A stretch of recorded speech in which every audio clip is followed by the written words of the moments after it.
Diamond, or DMD, is a scarce cryptocurrency with only 4.38 million coins to ever come into existence. I'll be taking you through the nitty-gritty of navigating the Block Explorer. So to start with, Chain Block Explorer helps you to follow up on the contents of your individual blocks, transactions, transaction histories, and balances of address.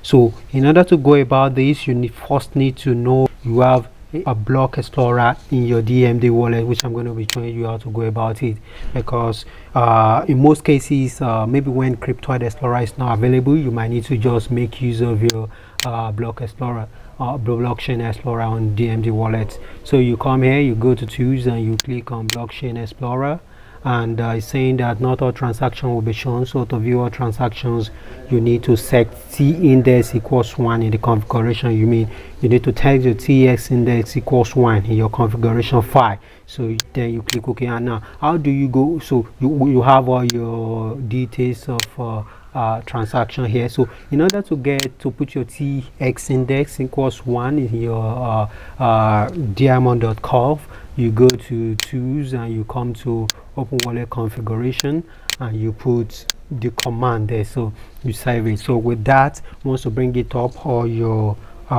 details will come out, so it will display all your information. However, if Cryptoid Explorer is available, you need to do is to visit chains that let's say you go to chains.cryptoid.info /DMD. If you remove the DMD, it will bring out so many cryptocurrencies. If you will decide to delete it, it will bring out so many cryptocurrencies from which you're going to click on DMD, and it will take you to Diamond Blockchain Explorer, or better still, you can write it in full, chains.cryptoid.info /DMD, and it takes you to this blockchain Explorer page. Now let's talk Explorer and its features. Now you can use this search bar here to search the details of your transactions using either transaction address or hash. So that is that about that. Also, we'll be going to the BTC price.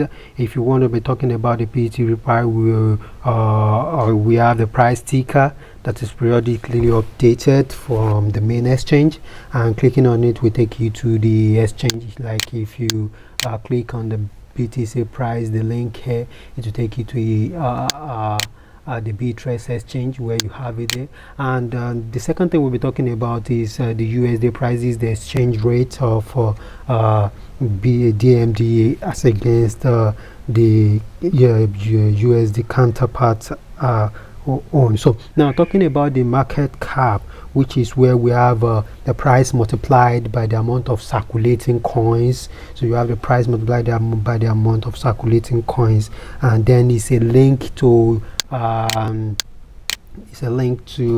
CoinMarketCap page. So from there you can go to CoinMarketCap page, and you can view so many details about it. We have a diamond chart and so many things, and you can also view it using years. So yes, you have an overview based on a year and not just month or days. So let's go back to the next thing we'll be talking about, the difficulty. We have the difficulty, and then we have the outstanding. The outstanding shows you the total number of coin in the blockchain. This is where we get the total number of coin in the blockchain. Now down here too, we have the latest block, so which shows the summary of the recent extracted blocks, so that you can keep an eye on what is going on in the blockchain. And under the rich list, we have addresses holding the most fund, which normally comes with distribution chart. And let's have a look of what we have here. We have the distribution chart of the word distribution of what is going on in the blockchain, and that is how that one is preview. So we want that it shows the largest wallet, which is the largest wallet. We have this. It's a rich list aggregated by wallet, which relies on various forms of taint analysis to aggregate multiple addresses in the same wallet.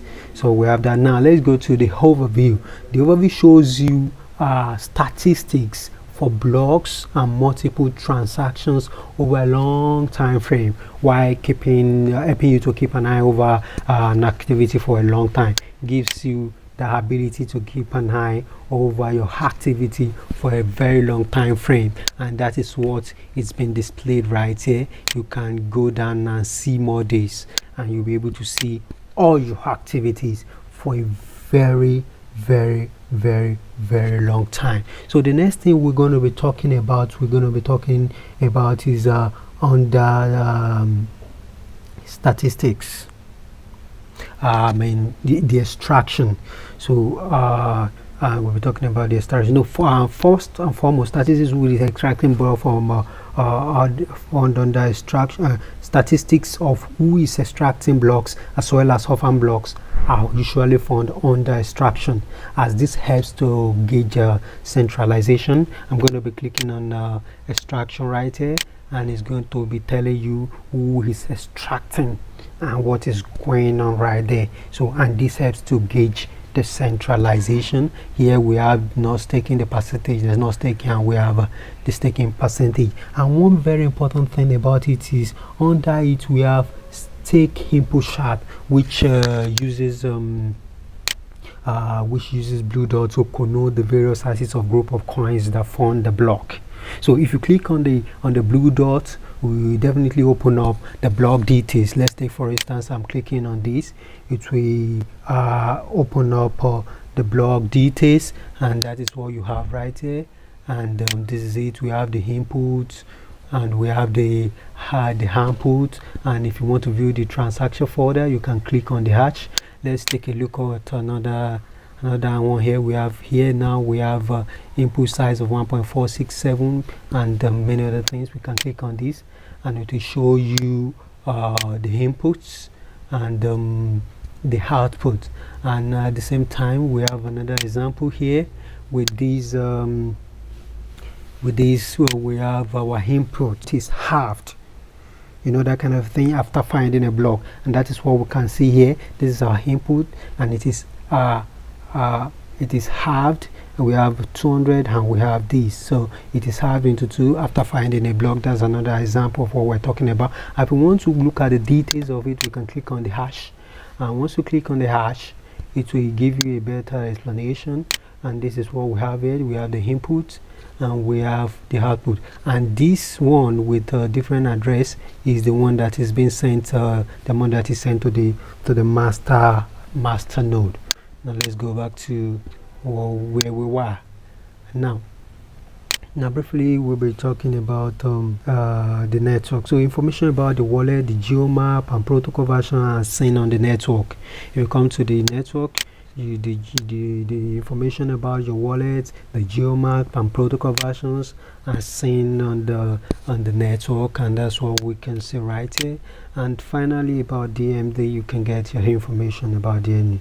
Now, in order to follow up on the transaction of an Explorer, let's say you did a transaction, you want to follow up on it on your Explorer.